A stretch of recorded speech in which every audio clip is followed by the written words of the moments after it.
Ladies and gentlemen, welcome back to another video. I wanted to make this quick video just to cover what I've been recently buying in my portfolio so you guys can stay up to date on my buys and sells. Now, if you appreciate the transparency and you're into this type of content, consider subscribing to the channel. I would really appreciate it and it helps me out a ton. As a reminder, this is not financial advice and I'm just merely sharing my opinions on this channel. With that being said, I'm going to try to make this a quicker video, so we're not going to do a full portfolio dashboard recap like I tend to do. We'll be able to cover that in this Sunday's upload, which is going to talk my dividend income for the month of January. Now, the one thing I do want to point out here is I have updated this sheet to now include 2025, so I'm pretty happy about that. Hoping there's no bugs in it yet, but we can see right here that I invested $1,148 in the first month of 2025, which is pretty strong. Now, to show you what this investment is broken into, let's hop into my order history tab so I can show you exactly what stocks it went into.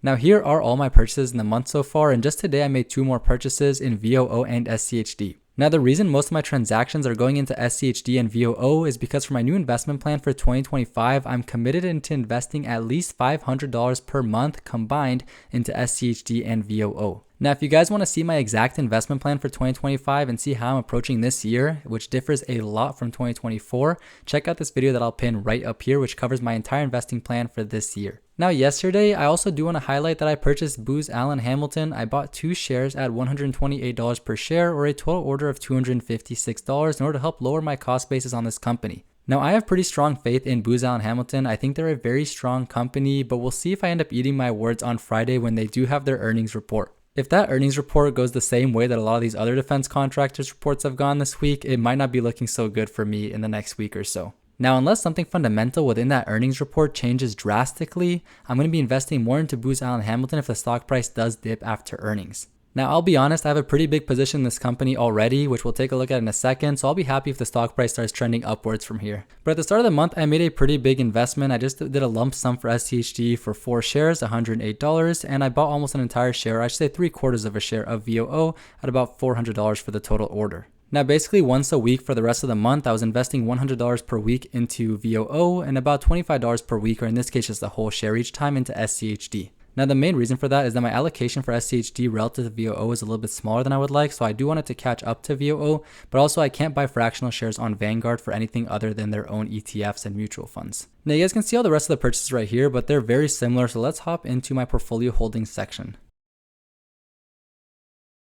So I went ahead and organized my holdings from the highest total return all the way to the lowest total return. So we can see VOO here is at the top, followed by schd and then Hamilton, which makes sense because Hamilton is my newest position, but they have also had a very significant downturn in terms of stock price. Now, what you can see right here is the current price for each share and how much I paid for it on average, or my cost basis for each share. Now, unfortunately, $145 is significantly higher than the current stock price, and I really wish I would have waited to stay a little bit longer before pulling the trigger and buying Hamilton, but I thought it was a big discount regardless, and I was willing to start a position at those prices. Now, of course, if I would have waited longer, my cost basis would be lower, but in the long run, this hopefully should not matter at all. Now, just going down the list real quick, we can see here that I purchased 28.28 shares of VOO, and with dividends reinvested back into the company, I now have 29.71 shares. For schd, I bought 181 shares, and I now have 195 shares.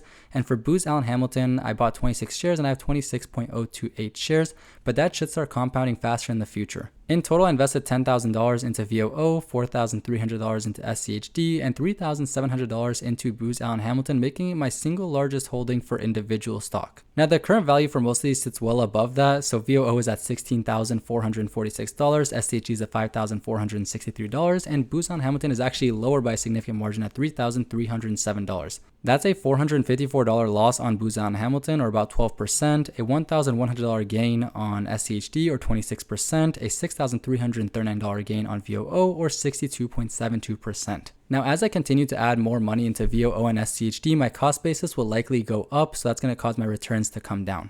Now, all 3 of these holdings do pay a dividend, and in total, I've been paid out almost $600 from VOO alone, $358 from schd, and $4.08 from Hamilton. Now, going forward, the number should increase pretty quickly because I'm going to be getting paid out $53 per year, assuming no dividend cuts, from Hamilton, $193 per year from schd, and $199 per year from VOO. Now, as schd's yield continues to increase when they do the rebalances, this annual payout right here will start catching up to VOO even faster. Now, in terms of yield, schd has the highest yield by far at 3.55%, and because of VOO's recent price appreciation, its yield is much lower than when I first bought it. Now it's at 1.21%. My yield on cost is actually at 1.88%. Now, Booz Allen Hamilton has a pretty low yield at 1.61%, but a pretty good dividend growth history, so we'll see if that continues going forward. In terms of allocation, Booz Allen Hamilton makes about 6.5% of my portfolio, SCHD makes up about 10.8% of my portfolio, and VOO is my largest position in the portfolio by far at 32.4%.